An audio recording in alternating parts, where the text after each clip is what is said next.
有一條好嘅火龍都係大家要團結啦，前後咁最難都係轉彎位嗰啲，咁但係大家都好合作，大家都好團結咁樣去舞一條好嘅火龍。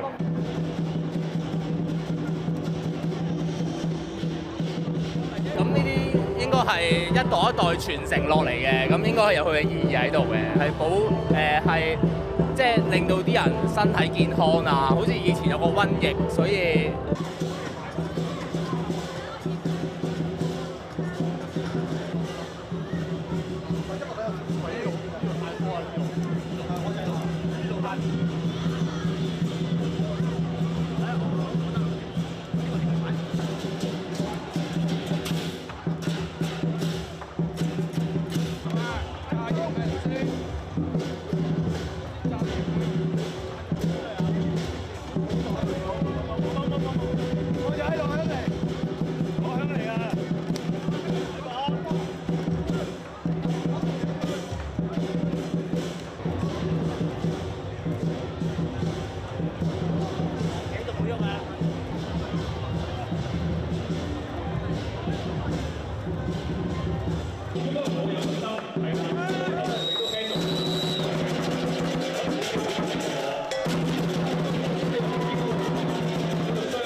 傳落去，承傳落去，梗係要啦！